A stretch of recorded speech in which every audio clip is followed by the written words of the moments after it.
5, 4. Well, thank you and good evening to all. This is our first meeting in March, and this is the 13th meeting of the 143rd Council of the Corporation of the City of St. Thomas. The first question of the day, as usual, is there any disclosures of interest from any of our members? Seeing none, we'll move on to minutes. Your Worship, I have a motion that the minutes of the meetings held on February the 21st and February the 27th, 2023 be confirmed. Moved by, I'm sorry, did you say Councillor Peters? Yeah, Councillor Peters, seconded by Councillor Gibson. All right, questions or comments on the minutes? Seeing none, all those in favor? Are there any opposed? That's carried. Your Worship, the next order of business is deputations. We have one deputation this evening from Brenda Slater from the Municipal Property Assessment Corporation. If we can allow her to share the screen, Mr. Anderson.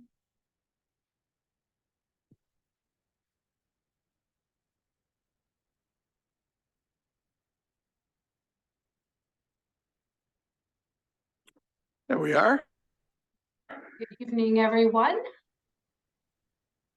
I'll just get my slides. Ms. Slater, it's your show now. You get to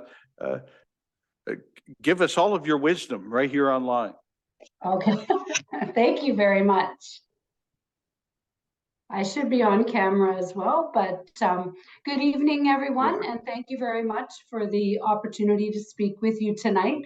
Congratulations to everyone on the election. That's my first opportunity to say so, and I really look forward to working with everyone.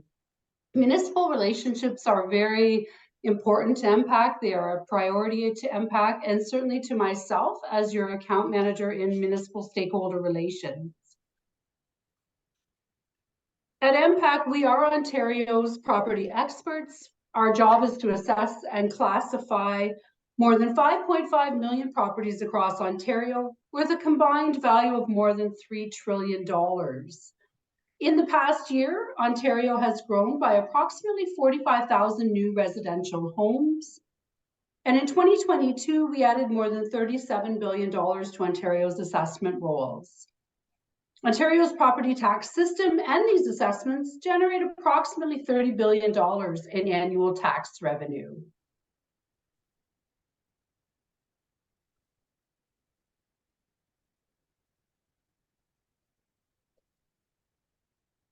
There are 4 key players in Ontario's property assessment and taxation system, and we all have a different role to play, and we all have a different interest in the process. The provincial government, specifically the Ministry of Finance, is responsible for setting assessment and taxation legislation, as well as policies. They also determine the education property tax rate. There is as well an independent body that adjudicates appeals of MPAC's assessment values, which is the Assessment Review Board, or the ARB. And they also fall under the jurisdiction of the province. MPAC is an independent, not-for-profit corporation funded by all Ontario municipalities. And our role is to accurately assess and classify all properties in Ontario. We do this in compliance with the Assessment Act and regulations set by the Ontario government. We are accountable to the province, municipalities, and as well property taxpayers of Ontario through a board of directors. Our board is comprised of provincial, municipal, and taxpayer representatives, and they are also appointed by the Minister of Finance. Municipalities determine their budget requirements, they set tax rates, and they collect property taxes to pay for municipal services. Municipalities use MPAC's assessment and the established tax rates to distribute their tax requirement to ratepayers. And finally, property owners pay the property tax bill, and they also help to set market value through ongoing property purchases and sales. As you can imagine, maintaining Ontario's property database is very important. Property data is continuously updated so that municipal records are accurate when our municipal stakeholders are making important tax decisions. Maintaining Ontario's property database includes assessing new construction, additions, and renovations promptly, responding to property owner inquiries, and working to help them understand their assessment. We support municipalities. We offer Municipal Connect, where our municipal stakeholders can obtain their primary source of assessment-related information. And we work collaboratively on projects that are important to municipalities, such as digital building e-permitting and the electronic submission of building permit plans. As well, we have important statutory duties, such as handling requests for reconsiderations.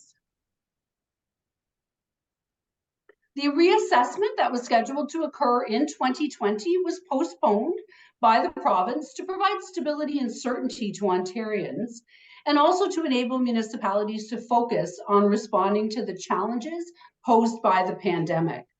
As a result, property assessments continue to be based on a legislated valuation date of January 1, 2016. MPAC continues to maintain and update the assessment roll to reflect changes such as new construction and improvements to properties. For new buildings and new structures, MPAC determines a value as of January 1, 2016 to ensure equity when comparing to existing properties. While MPAC awaits news from the provincial government about the next province-wide assessment update, January 1, 2016 continues to be Ontario's legislated valuation date. This is a fixed date to which all properties are valued. And although the assessment update remains paused, our work continues to keep property data up to date. Property owners will receive an updated property assessment notice from MPAC if there are changes to their properties. In November, MPAC sent out almost 800,000 notices to reflect changes in properties across the province.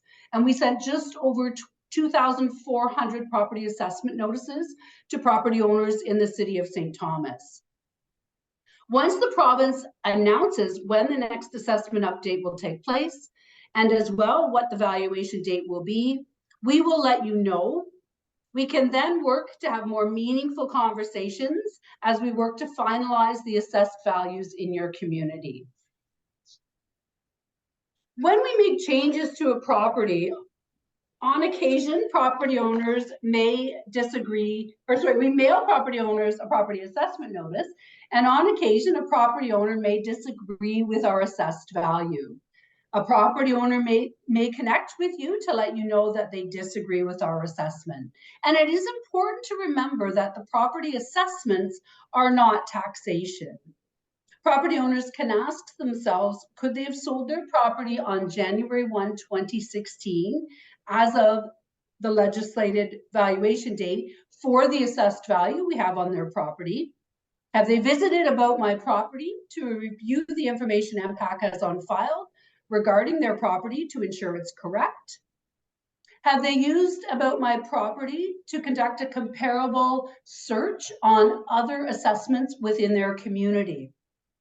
And if a property owner still disagrees with their assessment, they do have the option to submit a request for reconsideration, and we'll review their assessment free of charge.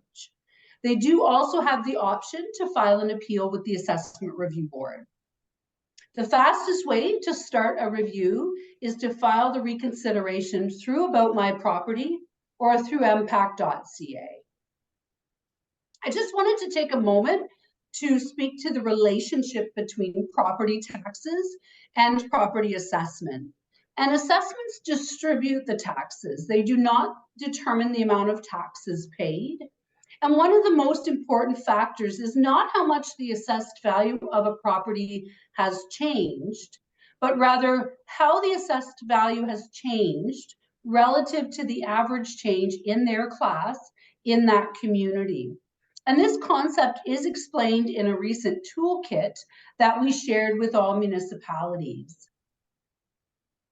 In preparation for the next province-wide reassessment, we have implemented a strategy to address misconceptions about the relationship between assessed value and taxation. And we've included a number of resources for municipalities that will ensure that once the announcement is made, we are ready with the support that you need. The digital toolkit is available on mpact.ca. And as I mentioned, it can help municipalities as well as yourselves as elected officials. And it can also provide support and resources to educate and inform property owners. As well, we've provided a new video, how your properties are calculated based on the assessed value of your home. And before I wrap up, I just wanted to take a moment to share a snapshot of the local assessment base for the City of St. Thomas. And this is broken down by the property code category. So the number of properties, the total assessed value that they represent, and the percentage of your total portfolio. Thanks again for having me here tonight. We certainly want to stay connected.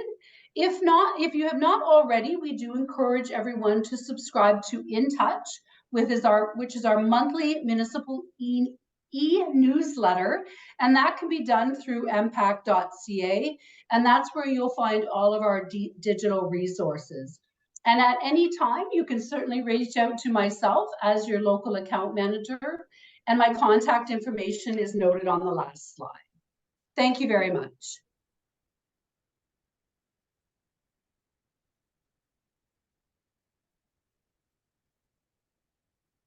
Thanks very much, Your Worship. And I trust staff will get us the slide deck from this presentation. Appreciate it.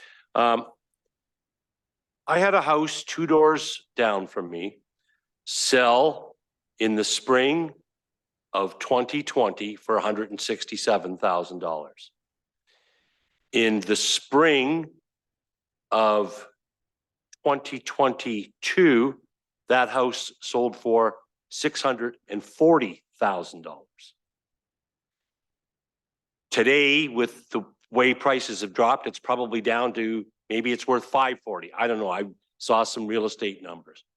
So I've got a couple questions based on that. So from the city's perspective of taxing that house, are we taxing that house at $167,000, which perhaps was the 2016 rate? Are we taxing it at what it sold for $640,000? Or is it something in between? So I'm just curious how the city is collecting money off of that right now. And I'm curious how that sale of $640,000 is going to impact me. Because if somebody said to me, if you were to ask me the question right now, saying you just said it, well, what do you think? Do you think your house is worth that? My answer would be no, my house is not worth $640,000. So I'm curious how, and I think a lot of people in St. Thomas are probably concerned that with the way real estate has skyrocketed in the community, it peaked and then it has dropped. I'm sure that there's a lot of people that are concerned about that. So A, I'm curious how we would look at that one house, but B, from a very personal standpoint, how is a $640,000 sale 2 doors down from me going to impact my house? Sorry, Ms. Slater? Thank you very much for the question. So as I mentioned, all properties for the 2023 taxation year are still based on a valuation date of January 1, 2016. Once we have the announcement from the Ministry of Finance as far as when the next assessment update will be and when the next valuation date will be, then we will be able to finalize our analysis and determine all of the values for the City of St. Thomas. It is a matter of waiting for, again, when the assessment's going to take place and what the new valuation date will be. So I guess I just sit back and hold my breath and hope that I don't get a $640,000 value placed on my house when all of that happens. Thank you. Ms. Slater, I thank you for your presentation, and in it you were pretty clear that the value of homes isn't necessarily what the taxation of homes is. The value of the once reassessment occurs, or we use the 2016 assessment, it's this council's budget that determines the tax increases in the city of St. Thomas. So this council, for example, has a 2.37% tax increase, a very low tax increase considering the area around us. But it isn't then somehow multiplied by the value of your home or the assessed value of your home. It's our job to go and tax the houses and businesses in St. Thomas an equitable amount so that we achieve our 2.37% increase. Am I saying that fairly clearly? Is that the message we need to tell people? As Councillor Peters has said, we've had a number. Well, if my house is going to be assessed at $5,000 more than it was the last time, my taxes are really going to go up. True answer is that how their taxes go up. Their taxes go up by how this council increases taxes in its budget. Did I say that fairly right? Yes, absolutely. Yes, and thank you for those comments. And as I mentioned, it will depend on how your property has changed in relation to other properties in your same class in your community. So, and the assessed value is used in the calculation of property taxes in terms of it will be your new assessed value once that's determined, multiplied by the tax rate for that particular taxation year will be the amount of taxes. But as you have noted, there's a lot more to the taxes and the budgeting. And as you mentioned, that would be the responsibility of the municipalities. Okay. Other questions from council at all? Seeing none, Ms. Slater, thank you for coming and sharing with us today. And we look forward to your monthly updates, and also once the Finance Minister of Ontario allows you, your new reassessment of houses and businesses in our community. Thank you. Thank you very much. Good night.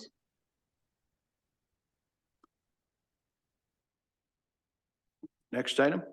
At this time, council will resolve itself into committee of the whole to deal with the following business. First committee this evening is Strategic Direction and Development. First item relates to a proposed amendment to the St. Thomas Official Plan and Zoning Bylaw 50-88 to address housekeeping matters. I have a motion that report PD 0523 relating to the proposed amendment to the St. Thomas Official Plan and Zoning Bylaw to address housekeeping matters be received for information, and further the council authorized staff to prepare amendments to the St. Thomas Official Plan and Zoning Bylaw 50-88 to address housekeeping matters related to additional dwelling units and lot area controls, and further that a public meeting be scheduled for April the 11th, 2023 at 6 p.m. in accordance with Ontario Regulations 543/06 and 545/06 as amended. Moved by Councillor Herbert, second by Councillor Gibson. Questions or comments on the report? Councillor Peters? Thanks very much, Your Worship, to Jim or to Lou. I guess this is the opening salvo of Bill 20. And this one alone, in my opinion, is going to drastically change neighborhoods around this community. And I think a lot of people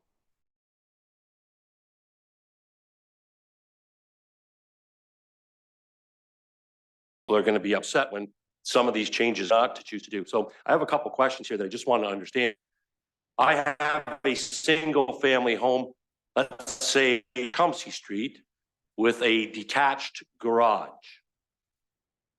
When these housekeeping house increasing, maybe a better word, when these housekeeping things take place, that means then the house on Tecumseh Street could have 2 units put into it, as long as they meet building code and fire code and everything else, and that the garage could be converted to another unit. So a single family home could now have 3 individual units on their property. Am I understanding that correctly?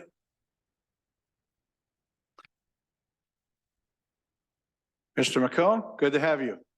Thank you, Your Worship. Through you to Councillor Peters. That is correct. So it'll be up to 3 units. So if there's, for example, if you have a unit in the detached garage, then you could have an additional unit in the house. It'd be 2 units in the house and 1 unit in the garage. Or you could have 2 additional units in the house itself if there, say, was no garage on the property. So yes, you could have up to 3 units on the lot. So could I've got a couple other questions. So could if I added 2 units and I didn't have a garage, if I built a garage, then technically then that could be converted into another unit? Well, the way the regulations will be written, you can have up to 3 units on their period. If you already have 3 units, if you converted the house. No, I'm into saying 3 I've got a house Mhm. and no garage. I'm Right. using another scenario now. A Right. house and no garage. And I add a garage. I could technically now go from a single family house to 3 units. Technically, you could. You can have up to 3 units. Now, having said that, the regulations that are already in the bylaw also indicate that you have to meet building code, fire code. You have to meet the parking requirements. So a space for each one of those. All right. And that will be tough on a lot of these lots. You go up to 3 units. I mean, our parking size requirement is such that it's 2.75 by 5.5 meters. If you add a additional dwelling unit and you've got, say, a 6 meter deep front yard, then those parking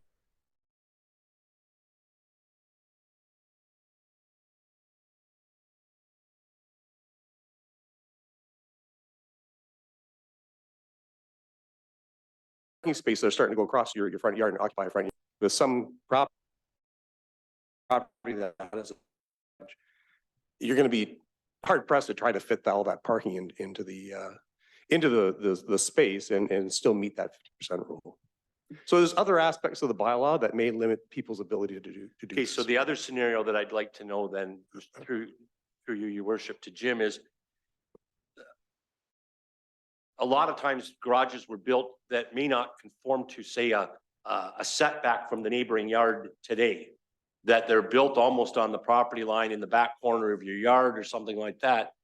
So would the setbacks from property lines overrule somebody converting that garage? Or could they go to committee of adjustment and get a variance to allow a garage to be converted that may be right on a property line and have that garage converted to another unit? Right. So there's a couple of things that'll be at play in a scenario like that. First of all, the garage as it stands would have legal non-conforming status if it didn't meet the setbacks. But if they're going to change that, then yes, it would have to meet whatever those setback requirements are. They would have the opportunity to try to go to the committee of adjustment to see if it could be permitted. We have also established within the general regulations for accessory dwelling units in a backyard, some specific setbacks for those. And the third consideration too is the building code itself has separation standards for like fire safety and this sort of thing. So if it's determined that that garage simply doesn't meet those requirements, they may not be able to get the permit they need in order to be able to convert that into a dwelling. Councillor Gibson, then Councillor Herbert. Yes, my property goes from one street to the next street. If someone had a garage like myself in the very back corner, and would they have the right to bring in a new lane for that dwelling in the back?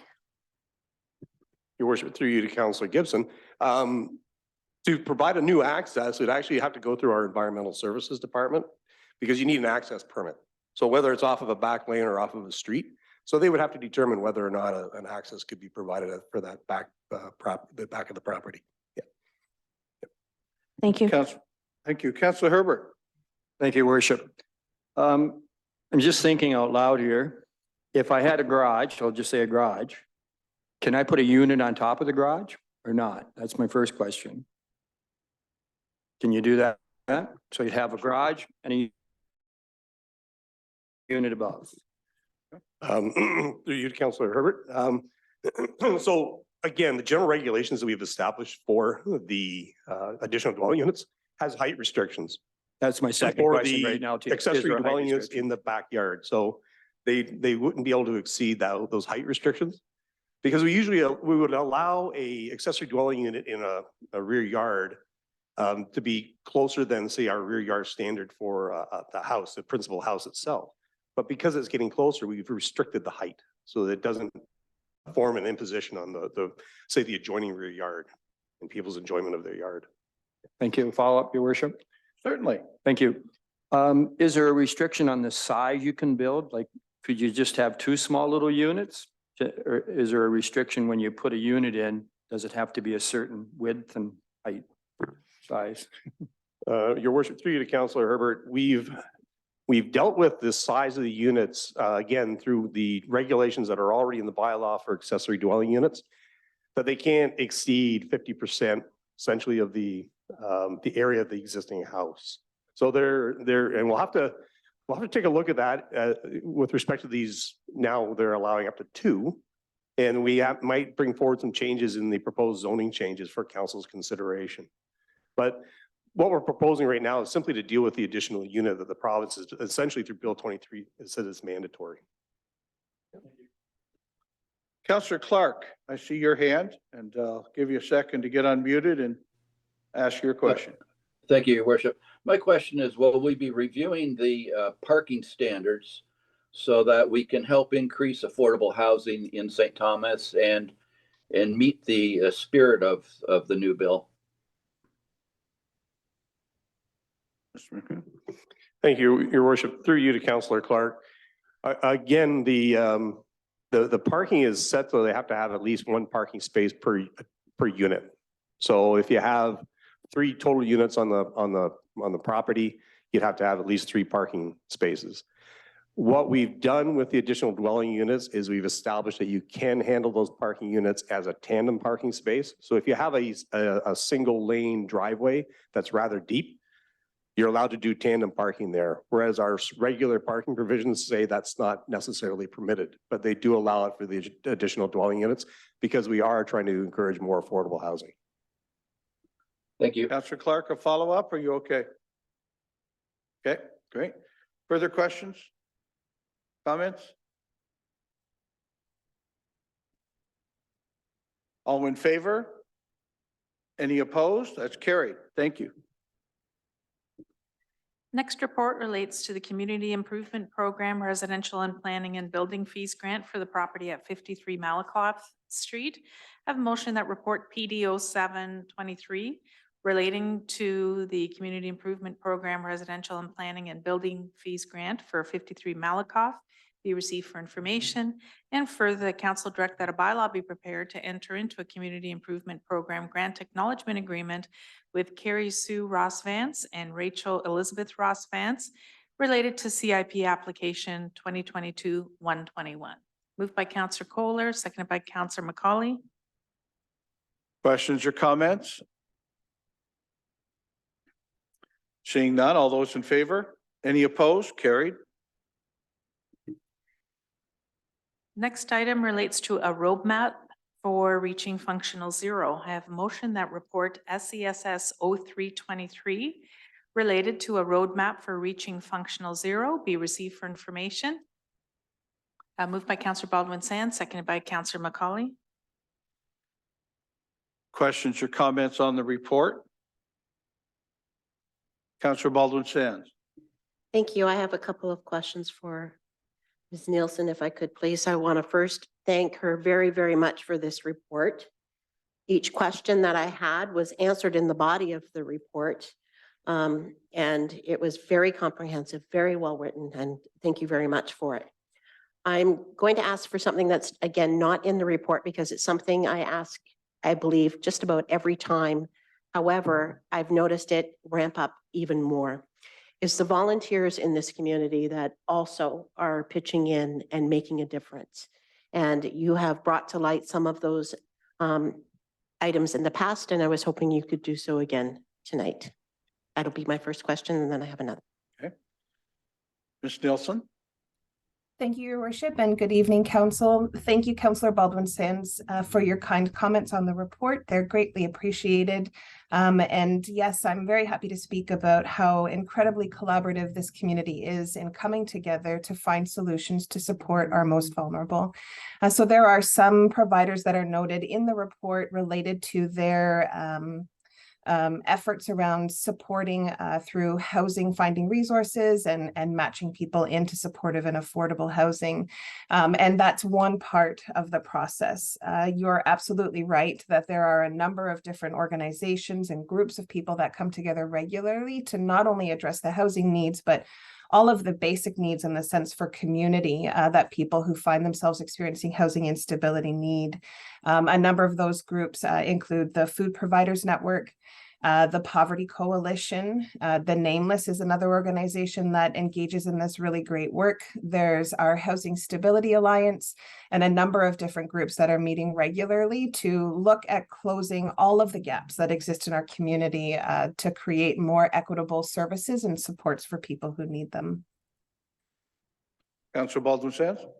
Thank you for that response. And in as much as we are a community in great need, it's just amazing to watch the groups that continue to roll up their sleeves and get this work done. And I want to thank them and thank you again for this report.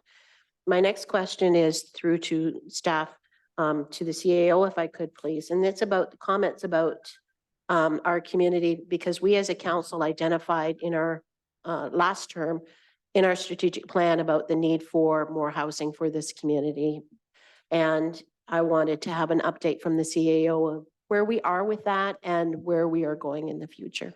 Please, thank you. City Manager? Thank you, Your Worship, through to members of council. Appreciate the question, and I will start it. And I'm sure my colleagues in social services and housing will also provide some additional information. Clearly, it's a priority for this council. It's a priority in communities across the province. You'll know that over the next number of months, we're going to bring another 45 units online at Queen Street, a project being led by Indwell, and we're excited about that reality. We continue to work with them on other projects in our community, looking at sites within the community. You've just recently provided your conditional support to the project Tiny Hope for another 40 units. So right now, I would say there are about 85 units that are sitting there, 45 to be ready, and another 40 that are a possibility.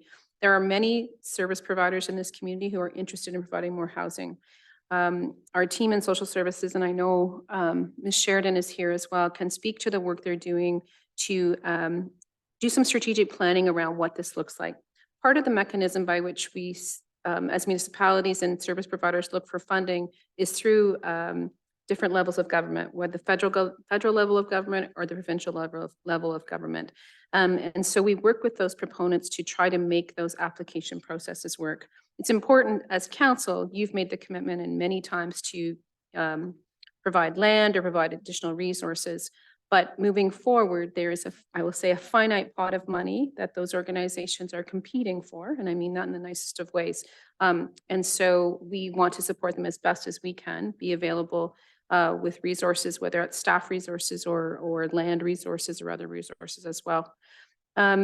We are committed to the housing piece. We continue to be committed to the housing piece, and we'll continue to see that as we move forward in our next strategic planning process, where we'll see the commitment and the need for housing continuing. No, just a comment to, again, thank them for all of the work that is being done on this for our community. Thank you. Further questions or comments? Ms. Nielsen, if you don't mind, I'd love to at least point out or ask a question from here. I know how hard your group has been working on Built for Zero, or the end result of net zero. And I guess one other thing that doesn't get pointed out near as often is how many people that are already with our system, whether it's at our shelter or on our housing lists, actually have moved to permanent housing in the last little while also. It's not just as we finish large projects like working with Indwell, which is a fantastic thing to do, but we can't just wait for the large projects. In between them all, there's a fair amount of placement on housing. Could you, I know it's in the report, but I'd love for you to share a little bit of it too. Thank you, Your Worship. I would be very happy to, and it's a great question to comment on. So it is important to recognize that in the absence of additional affordable housing at this moment in time, we are working and leveraging every opportunity we can through our existing resources. And on average, that means that we're moving approximately 20 people each month out of an occurrence of homelessness into housing. And so that is remarkable for our community. And on a percentage scale, I can share with you that from the time that the by name list was implemented, approximately 460 unique individuals or households have been identified through that process of experiencing homelessness. And to date, more than 60% of them have all moved into a housing outcome.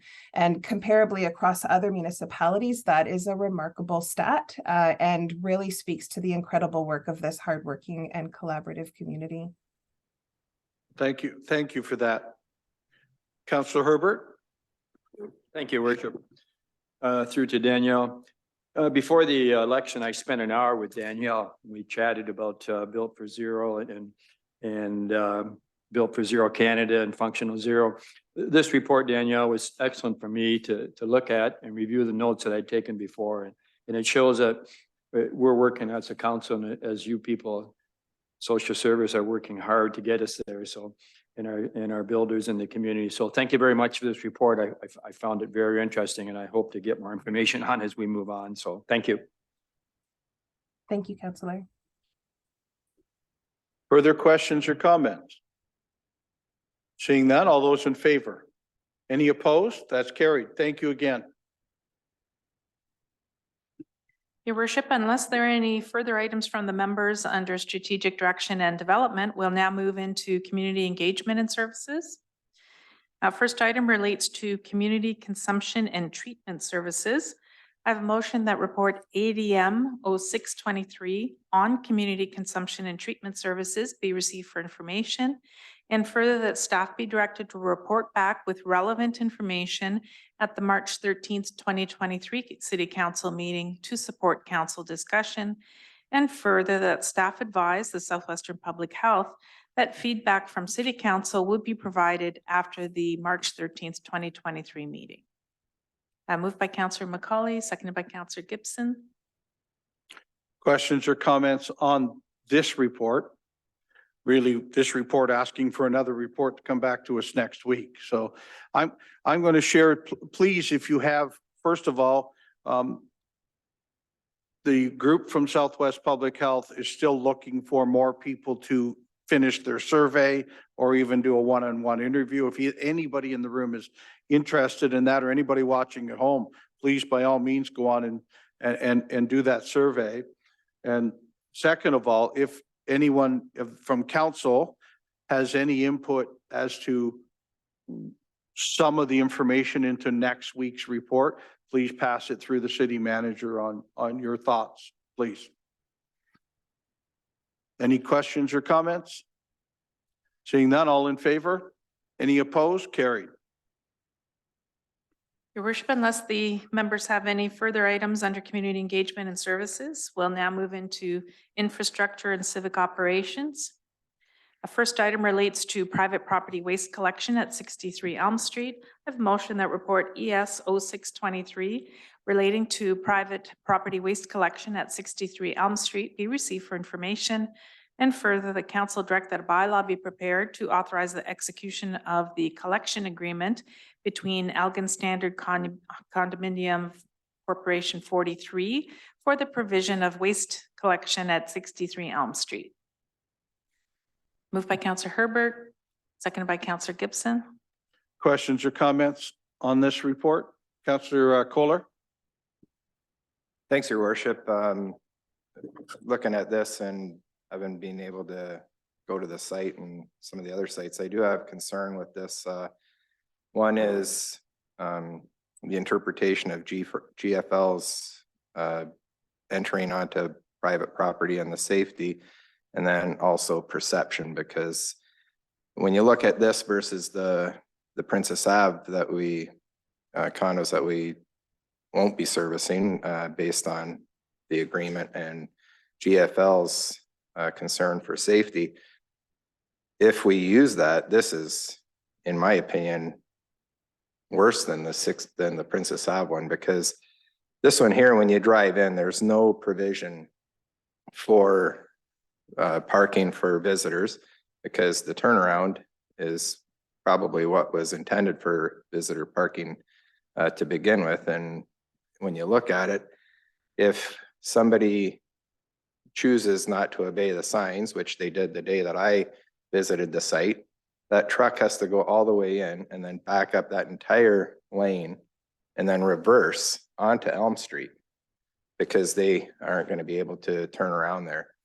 But even to service those 5 units at the end, that they're still going to back up 5 units to then do that turnaround. Where if you go onto the Princess Ave site, the entrance is right in the center. If they turn to the left and service the 4 houses there, and then back up and serve this to the other 6, they can drive straight out from that. So that's my concern. Normally, I would just say yes to this and then hope that somebody's going to enforce, which they haven't been doing a good job to ensure that nobody parks in that spot where the truck's going to be turning around. But I think for myself, I'd be more prepared to ask for postponement on this until we hear back from GFL on how they're going to guarantee safety here, when they say they can on the other site, and the other site has a wider laneway, better access as far as I'm concerned to this.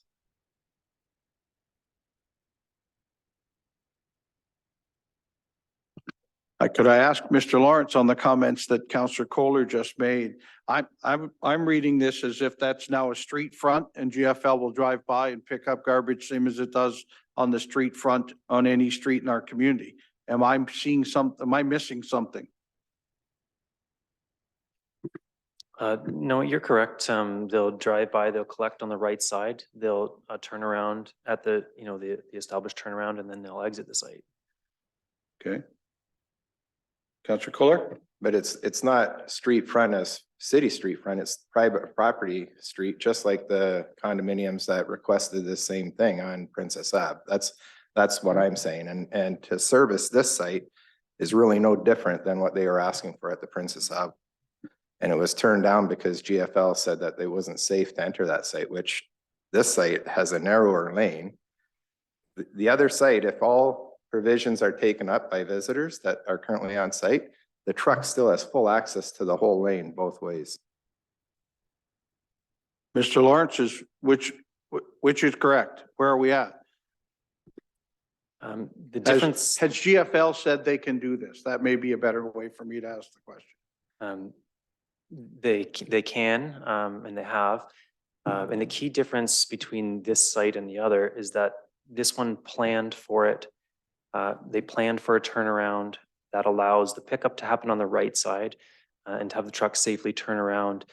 They also requested the agreement in the proper order. The difference with the other site was they are retroactively asked to have pickup. So they built their site without providing a turnaround and did not want or ask for the agreement. Subsequent to that, they asked for it. So that's the difference. Okay. I'll refer back to you, Councillor Kohler. So what are we asking to do? So for myself, because from what I remember here, when the request came in, is that GFL turned it down because they said it wasn't safe to enter. So in the report, it says that the condominiums, and I totally agree with the director that the site on Princess Ave did it backwards. They came later on asking for it, but their request, in my opinion, is no different than what this request is. And sure enough, they didn't ask for it prior to it. But even when you look at the turnaround wasn't meant for the garbage. It actually is for visitor parking. There is no access for visitor parking on this site. And if anybody is there visiting, when it comes time to pick up, that truck is going to back up that whole lane and then have to back up onto Elm Street to exit the site. And I'm fine with that. But at the same token, if we're gonna do it for this site, we should do it for the Princess Ave site. Mr. Lawrence on that? I think that there are actually visitor parking spots and you can see them on the image. They're put in between the blocks of townhouses. So you can see that there's in the lighter gray color, there's a series of them and accessible spots in there. Yeah, I agree. And if that's where, if you look at it, there's the handicap and then the two, and then that would be right where they have it down at the other end. But now they've converted that from visitor parking to the turnaround, but still you have 2 handicap and 2 other visitors for all of those apartments on there. So if anybody's down visiting the other 5 at the end, they're probably going to take up the opportunity and park in that turnaround. Like I said, that happened the day that I visited the site.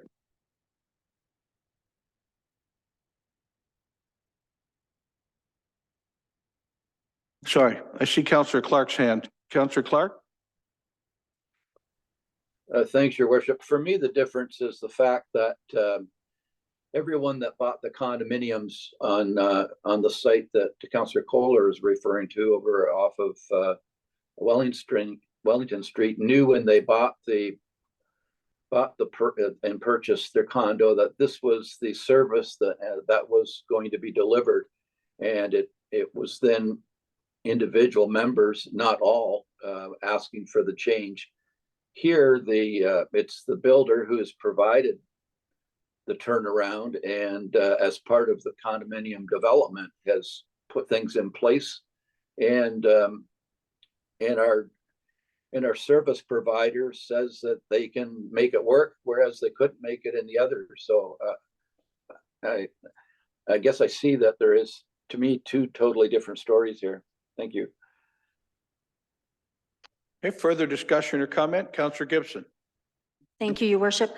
What time is their pickup being done on their garbage day and recycling day?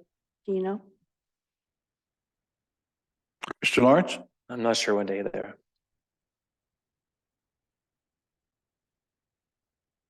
Councillor Peters?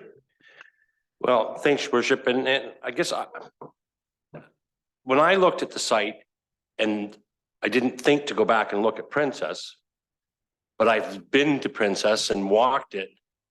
To me, this site is less accessible than Princess Ave.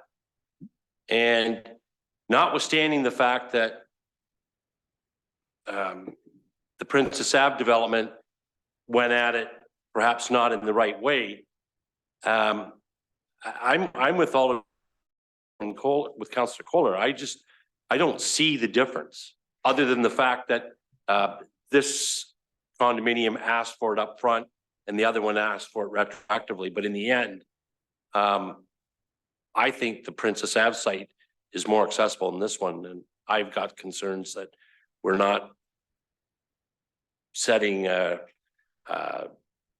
level playing field. Okay. Further questions or comments? Recorded vote, please. Councillor Kohler? Just recorded vote, please. Recorded vote, okay.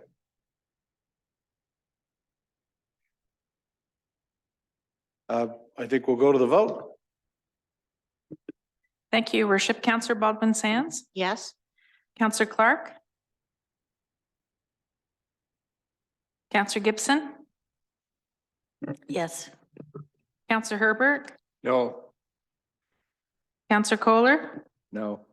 Councillor McCully, Yes. Councillor Peters, No, Your Worship. Yes. Your Worship, the motion is passed.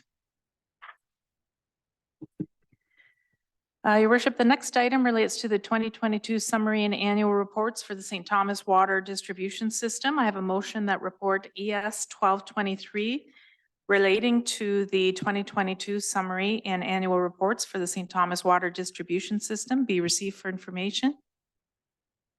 I moved by Councillor Kohler, seconded by Councillor Gibson. Questions or comments on the water report? Seeing none, all those in favor? Any opposed? Carried. Next item relates to the St. Thomas Water Pollution Control Plant 2022 Annual Performance Report. I have a motion that report ES 1323 relating to the St. Thomas Water Pollution Control Plant 2022 Annual Performance Report be received for information. I moved by Councillor Peters, second by Councillor McCauley. Questions or comments on the wastewater report? Council Herbert. Thank you, Your Worship.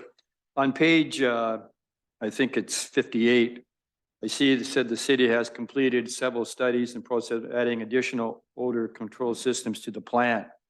My first part of the question is, when would that be completed? And secondly, is it going to make a big difference in the odor coming out of there? Mr. Your Lawrence? thoughts? Thanks for the question. Yes, the odor control topic has been in front of council a number of times. Yes. You recall that council awarded a contract to design this. It's been underway for about 6 months now. We're seeking approvals from the Minister of the Environment at this point. We hope to tender within probably the next 3 months, and then construction should occur through the balance of 2023. Will it make a difference? Yes, absolutely, it'll make a difference. Good. Will it remove all odors from the pollution control plant? No, that's not feasible, but it will make a positive impact for sure. Follow-up question? Thank you. On page 62, you talk about deviations of sampling schedule. I see the reason for the sample date change was sample date change due to staff shortage and mandatory training. Is there a concern when you don't do it consistently to the public, or is that not a big concern? Mr. Lawrence? In general, no. In this case, it was done the day after. Testing happens every day in many places and in lots of different manners. This is just one of the sampling programs. So no, there's no concern that there's deviations. So it's not occurring. Thank you. Further questions or comments? Sorry, Councillor Clark? Do you have a question? No? Okay. Councillor Peters? Thanks, Your Worship. Just to follow up on Councillor Herbert's comment about odor, I did note that there were only 6 odor complaints in 2022. I want to go to the bypasses and overflows. It's interesting that when you look at that chart, we've got issues with the combined sewer overflow and Woodworth pumping station, and it's almost, if we have a problem at CSO, it's pretty well guaranteed we're going to have a problem at Woodworth Ave. Do we need to start thinking about our CSO combined sewer overflow, Justin? I recognize Woodworth is different, it's a pumping station, but the overflow, I don't know if there's room in the footprint down in the Mill Creek Valley to make that overflow bigger. And I recognize we're taking mitigation measures to reduce what's going into the system, but are we going to be able to disconnect enough downspouts going into sewers and getting some pumps put in place quick enough, or do we need to look at taking a bigger bite at trying to deal with bypasses and look at the CSO? Mr. Lawrence?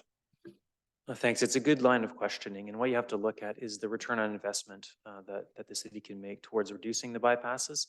The number one return on investment is always getting rid of the cross connections, the storm into sanitary, combined sewer streets. So I think that the next best is often new capacity. So it turns out that the storage unit, in that case anyway, in that location would be much more expensive and challenging. So you're better to actually start to focus on, where is the next plant? How will it be connected? How can it pull off some of the stress on the existing system? Further questions? Seeing none, all those in favor? Any opposed? Carried. Your worship, unless the members have any further items for this committee, we'll now move into corporate governance and administration. First item relates to surplus lands for the lands west of Wellington Road. I have a motion that council, oh, sorry, I think I'm out of alignment here. There we go. That report ES 1123 relating to surplus lands for the lands west of Wellington Road be received for information, and further the council declare a portion of part 1 plan 11R 105 be surplus to the city, and further the council direct administration to undertake administrative actions to sell a portion of part 1 of reference plan 11R 10695 to a sole source in accordance with the city's policy for the disposal of surplus land. Moved by Councillor Herbert. Seconded by Councillor Gibson. Questions or comments? Councillor Clark.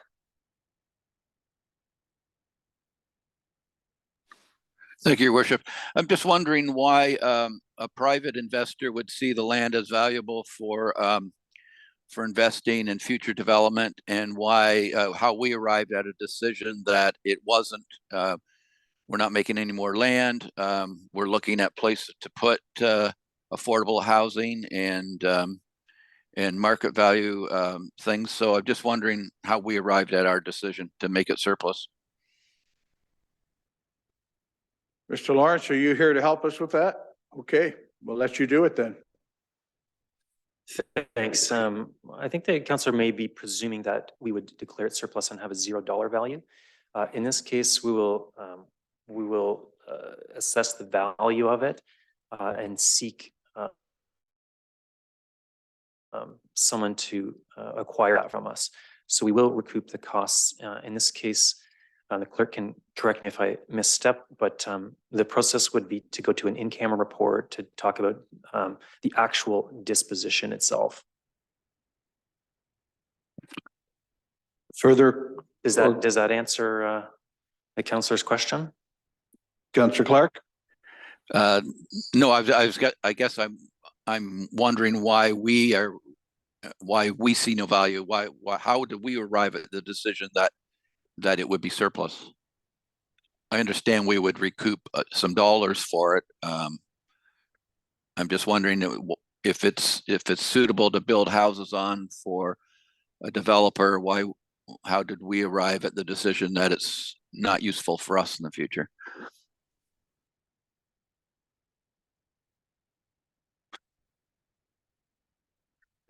Mr. Lawrence, any thoughts on that? We certainly look for city-owned land wherever we can. Right, Mr. McComb, did you have a thought on that? Yeah, I can answer it. Yeah. Okay. So it happens to be on the alignment of the future access to that subdivision. So it makes most sense that it be incorporated into that subdivision. It's partially on the right of way, and it'll be partially on land that fits with that development in question. So if I'm looking at the picture and the right of way kind of runs through the middle of it. You're saying the land around it becomes surplus, but the right of way will need to stay? That's right. That'll be one of the entrance points into what we call Northwest Area 1. Okay. Further questions or comments, Councillor Herbert? Thank you, Worship. I was interested when it said small rectangular section. How many acres are we dealing with here?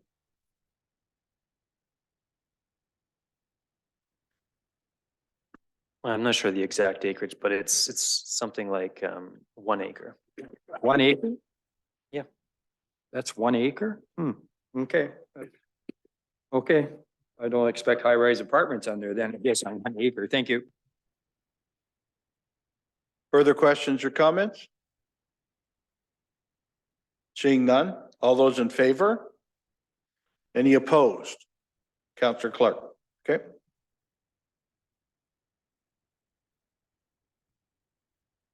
Sorry, your worship, I voted in favor of it. Okay, sorry, Counselor Clark was, you're lagging, yeah. It's not that we don't love you, you're just behind us, yeah.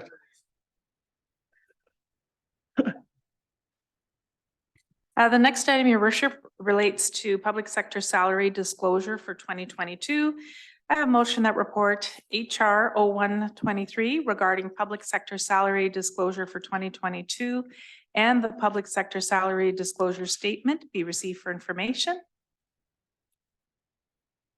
Moved by Councillor McCauley. Seconded by Councillor Peters. Questions or comments? Seeing none, all those in favor? Any opposed? Carried. Next item relates to the 2023 Court Security and Prisoner Transport Program funding. I have a motion that reports TR 0523 relating to the 2023 Court Security and Prisoner Transport Program funding be received for information, and further the council direct that a bylaw be prepared authorizing the mayor and clerk to sign an agreement with the Ministry of the the Solicitor General for funding from the Court Security and Prisoner Transport Program. If I could just have a mover and a seconder. Moved by Councillor Gibson, seconded by Councillor McCauley. Questions or comments? Councillor Herbert? Thank you, worship. I know they have to budget well in advance for this. So this is what they expected, 812,000? Is this what they expected when they got 812,000? Because I think in past years, it's up and down, close to it, but. Please, help the mayor. Sure. Through you, your worship, generally, like looking back at history, it's been around $800,000. Yes. So that's kind of generally the ballpark of what we're budgeting every year. So as for the exact number, I couldn't provide that to you. That's fine. I just wondered if it's close to 800,000, that's fine. In 2022 was around 799,000 is what was we got for allocation. So. Thank you. Thank you. Councillor Peters? And just to be clear, your worship, this is a cost that even though prisoner transport may be dealing with someone that's not from the city of St. Thomas, we pick up these costs 100%. We do not collect anything back from the county on this. Doesn't matter where the prisoner's from. The fact that the courts are in St. Thomas, we pay. I think we're given a total amount job. And you're right, it could easily be people from other places at our courthouse. Yep.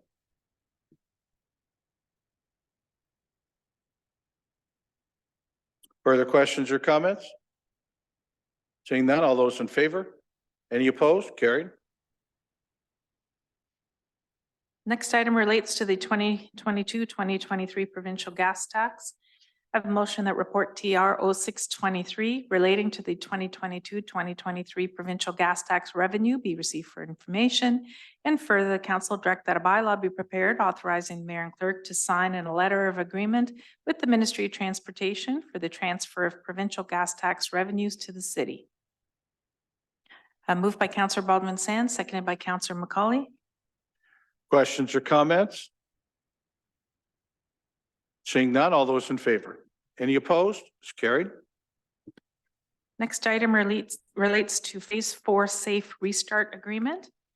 I have a motion that report TR 0723 relating to the Phase 4 Safe Restart Agreement be received for information, and further the council direct that a bylaw be prepared authorizing the mayor and clerk to sign the Safe Restart Agreement with the Ministry of Transportation for the transfer of Phase 4 funding for municipal transit to the city. Moved by Councillor Herbert, seconded by Councillor Gibson. Questions or comments? Seeing none, all those in favor? Any opposed? That's carried. Your worship, unless there are any further items from the members under this committee, council will, one from Councillor Kohler. Councillor Kohler?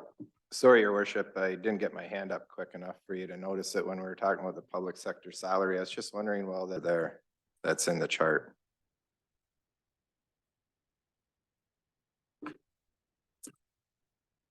Ms. Schultz? Thank you for the question. Actually, those are taxable benefits that are defined by Canada Revenue Agency. So those are predefined for us. So that has nothing to do with the health benefits or the benefit package that the individual That's gets with correct. his employment? That's correct. So that would be taxable benefits such as life insurance and parking, for example.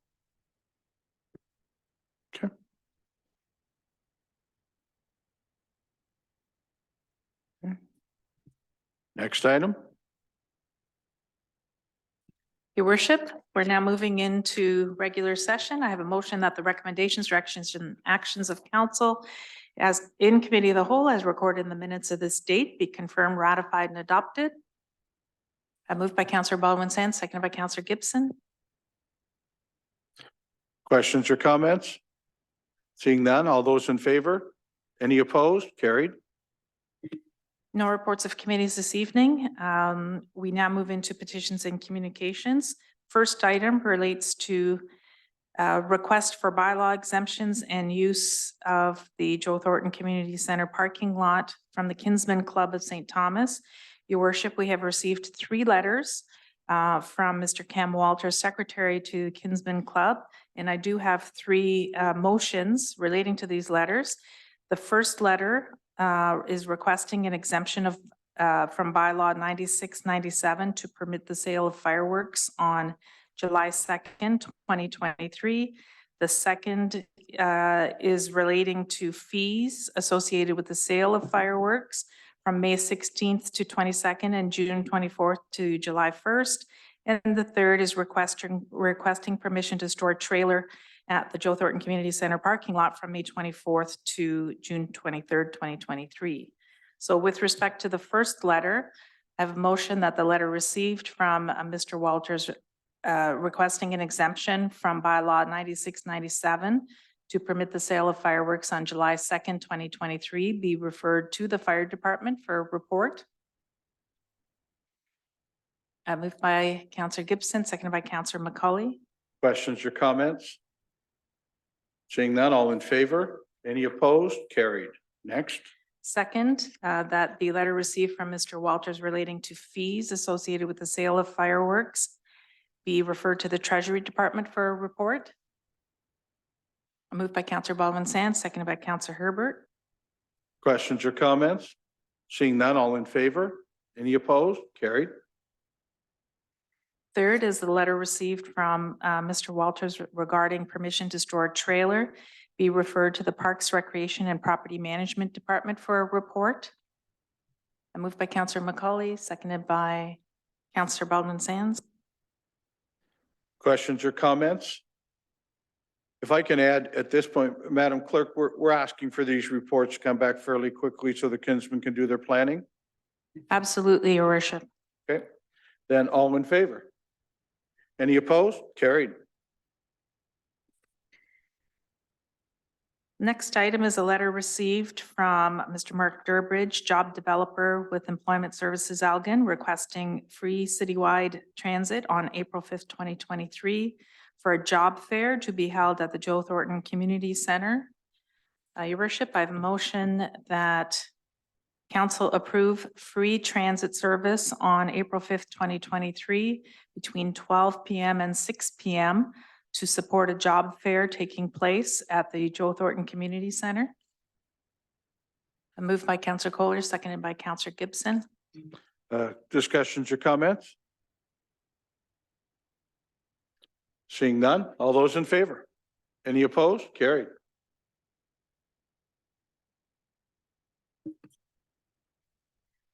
Next item is a letter received from Kay Vaughn of 186 Center Street requesting that backyard hens and chickens be allowed within the city of St. Thomas.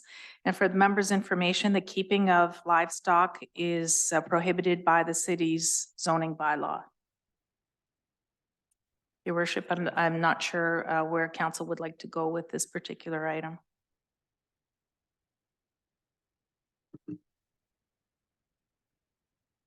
Councillor McCauley? Thank you, realizing that there is a bylaw, personally, I wouldn't mind having more information. You know, what are the impacts? the writer does reference other communities that are doing it. Yep. You know, food security is a challenge right now. And again, just understanding further what the, certainly I see some benefits, but what are the downfalls? So I would need to have more information. So you're asking for a staff report on compare other cities and what we might do, Councillor Peters? I'd look forward to seeing the staff report come back. I'll comment at that time, but a couple things that I would like to, if staff is going to report back, if that's going to be the direction of council, I'd like to know what the writer meant by not just eggs, but chickens. Slaughter of animals has to be done at a licensed abattoir. So I would like to know how that, if that's going to be allowed. How do we ensure under egg marketing regulations in this province, there's very clear rules on marketing of uninspected eggs. It's not just about holding an egg up to a candle and saying good egg, bad egg. So that I would like to certainly know about. I'd like to know about concerns, if this is coming back, of airborne diseases such as avian influenza. We're seeing massive avian influenza passing through chicken producing farms all across North America right now. And I'd like to know what the impact of that is going to be on potentially wild birds. I'm prepared to look at it, but I just want to make sure it's an all-encompassing report and not just coming back saying, well, somebody else allows this. Thanks. Okay. Further questions or comments?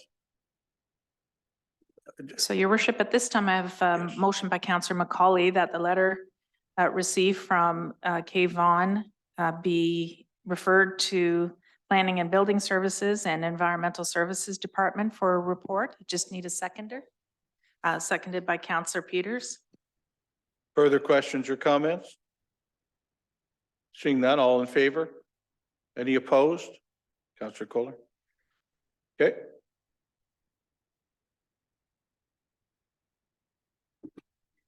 Next item is a copy of a letter addressed to Minister Tourism, Culture and Sports, received from the town of Grimsby regarding proposed amendments to the Ontario Heritage Act.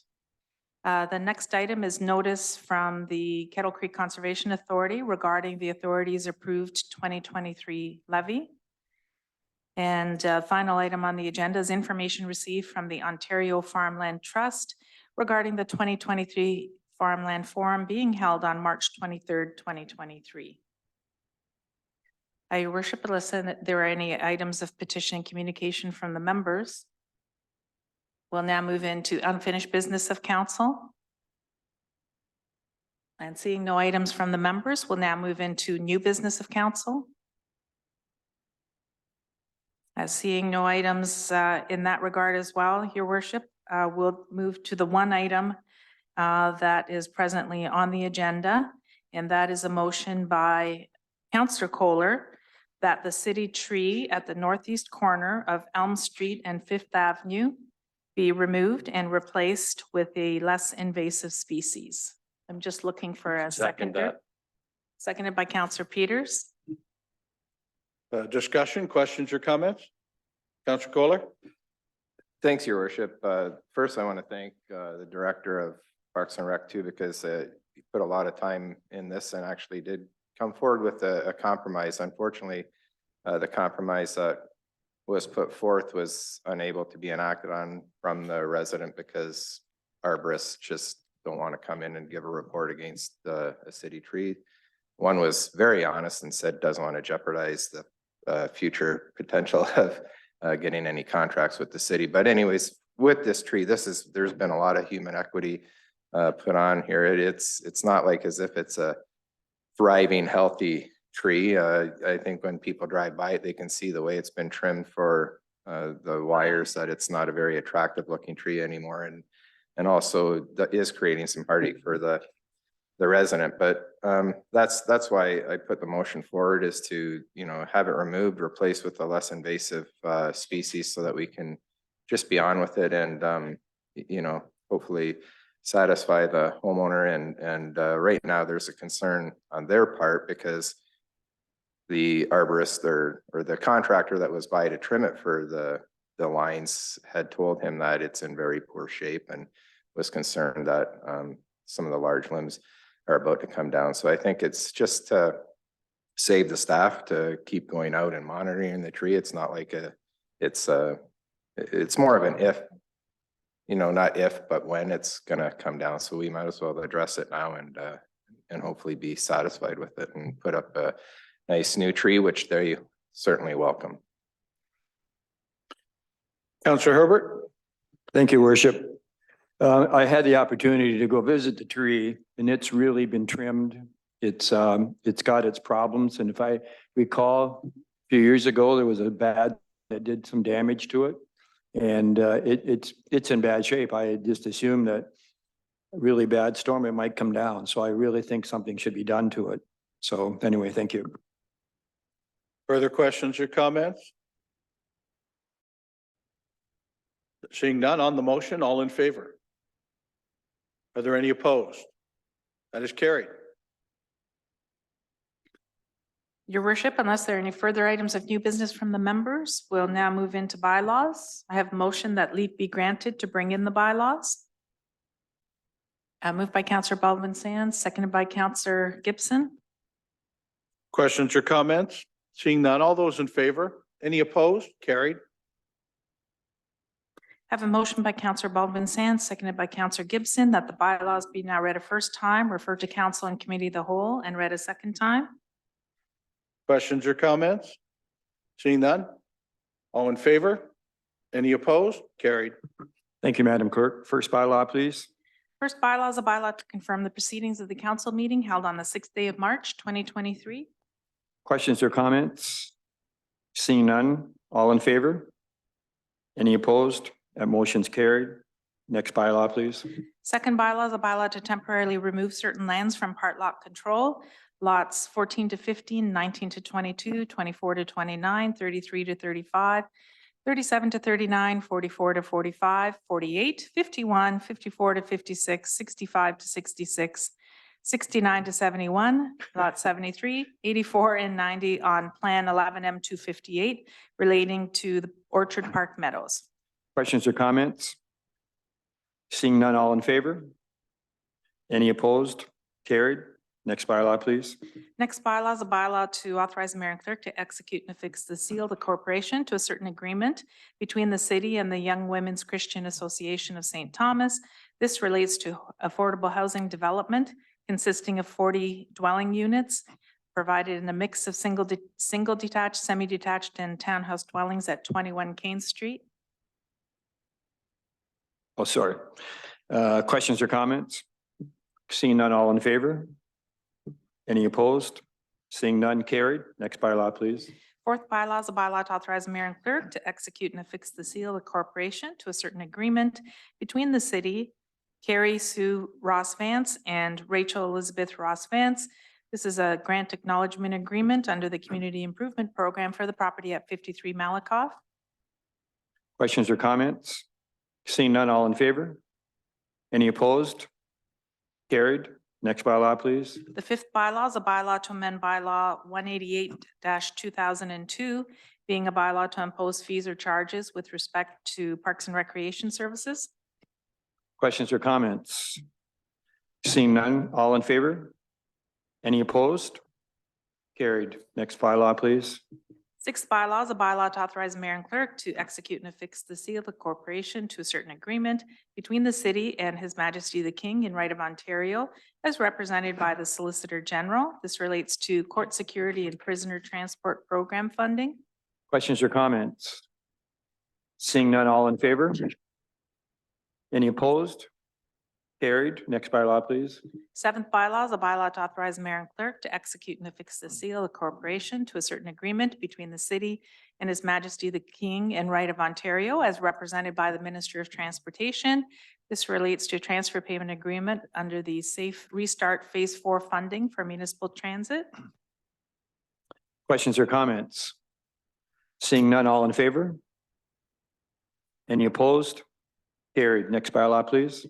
Eighth bylaw is a bylaw to authorize the mayor and clerk to execute and affix the seal of corporation to a certain agreement between the city and His Majesty the King and Right of Ontario as represented by the Minister of Transportation. This relates to dedicated gas tax funds for public transportation program. Questions or comments? All in favor? Seeing none, all in favor? Any opposed? Carried. Next bylaw, please. Ninth and final bylaw is a bylaw to authorize the mayor and clerk to execute and affix the seal of corporation to a certain agreement between the city and Elgin Standard Condominium Corporation number 43 relating to private property waste collection at 63 Elm Street. Questions or comments? Recorded vote, please. Thank you. Recorded, seeing none, question, recorded vote. Thank you. Starting with Councillor Kohler. Councillor McCauley. Councillor Peters. Your worship. Yes? Councillor Baldwin Sands. Yes. Councillor Clark. Yes. Councillor Gibson. Councillor Herbert. No. That is passed. That's passed. Thank you very much. I rise to report the successful passing of 9 bylaws. Thank you. Your worship, I have a motion by Councillor Baldwin Sands, seconded by Councillor Gibson, that the report of council and committee of the whole on the 9 bylaws be received and adopted, grossed, signed by the mayor and clerk, sealed and numbered. Questions or comments? Seeing that, all those in favor? Any opposed? Carried.